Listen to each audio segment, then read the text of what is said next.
লক্ষ লক্ষ টাকার লেনদেন করেছেন এবং একের পর এক সম্পত্তি গড়েছেন জীবন কৃষ্ণ সাহা এবং ইডি স্ক্যানারে এই সমস্ত সম্পত্তি কিন্তু রয়েছে। শপিং মল থেকে শুরু করে সুবিশাল লজ, এই মৌচাক রেসিডেন্সিয়াল লজ, সেটাও কিন্তু রয়েছে ইডি স্ক্যানারে।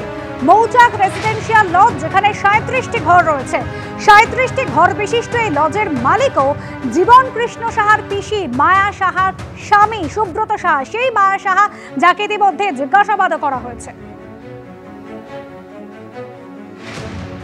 এটা আপনার ডিটু সাহা, সুব্রত সাহা, হ্যাঁ ওটা যিনি ওনার মিসেস কাউন্সিলর, ওনারই সুব্রত সাহা।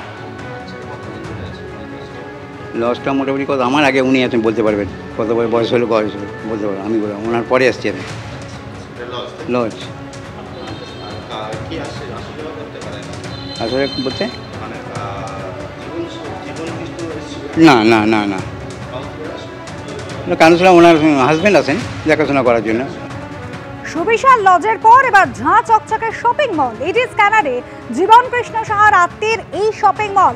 তদন্তকারীদের নজরে বিধায়কের পিসে মশাইয়ের এই শপিং মল।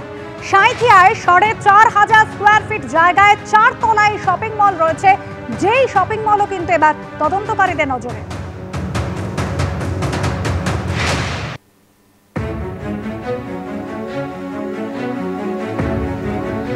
সিবিআই এর পর ইডির হাতে গ্রেপ্তার হয়েছে বড়ুয়ার তৃণমূল বিধায়ক জীবন কৃষ্ণ সাহা এবং জীবন কৃষ্ণ সাহার বিরুদ্ধে ইডির যেটা অভিযোগ যে তার কাছে যে টাকা এসে পৌঁছাতো নিয়োগ দুর্নীতি, সেই টাকার বিনিময়ে বিভিন্ন জায়গায় কিন্তু সম্পত্তি কেনা হতো।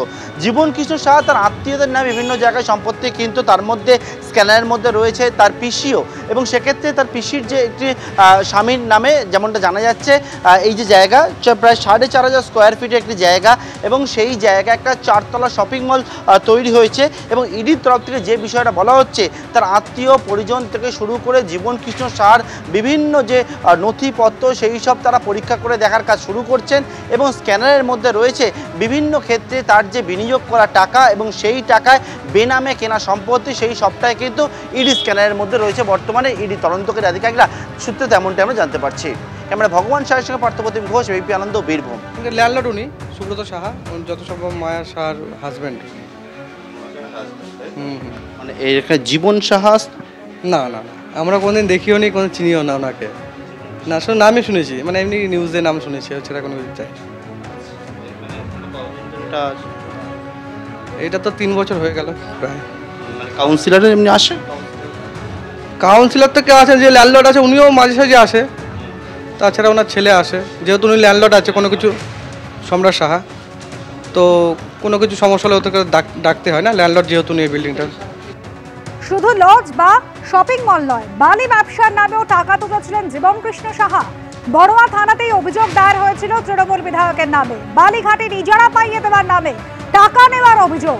1,20,000 টাকা নিয়েছিলেন জীবন কৃষ্ণ সাহা, এমনই অভিযোগ করেছিলেন মোহাম্মদ সালাউদ্দিন। 2022-এর নভেম্বরে জীবন কৃষ্ণ সাহাকে টাকা দিয়েছিলেন দাবি করেছিলেন অভিযোগকারী। টাকা চাইতে গেলে চিনতে অস্বীকার করেন বিধায়ক, এমনই অভিযোগ সালাউদ্দিনের। এমএলএ আমাদের যে জীবন কৃষ্ণ সাহা এমএলএ আছে, ওনার নামে কমপ্লেনটা করেছিলাম থানাতে। ওনাকে আমি বালিঘাট পাই দিবে বলে টাকা আমার কাছে দাবি করেছিল, আমার কাছে অনেক দাবি করেছিল। আমি 1,20,000 টাকা অলরেডি জমা করেছিলাম আমার কাছে, কিন্তু আমাকে দেয়নি, কোনো কথাও বলেনি। আর ফোনও করেছিলাম অনেকবার, কল রেকর্ডে তেমনি কিছু নয়, হালকা কল রেকর্ডিং আছে। আমি টাকাটা চেয়েছিলাম, যে আমি কথা বলবো না এই ধরনের কথা বলেছিল, ঠিক আছে। তারপর জেলে চলে গেছিলো, আবার গিয়েছে জেলে। 2022 সালে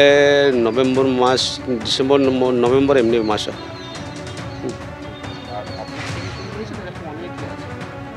ও অনেকের কাছে আছে, ও আমি যখন কমপ্লেন করেছিলাম আমার কাছে অনেকজনের যোগাযোগ করেছিল। আমি বললাম নিজে যেয়ে দেখি নাও, কোনো অসুবিধা নেই। কিন্তু ও অনেকজনের কাছে টাকা নিয়েছে। ও এমনিতেই ও লোকের কাছে টাকা তোলাই কাজ করে, ওর কাজ হলো টাকা তোলা। এমএলএর আগে টাকা তোলা কাজ করতো।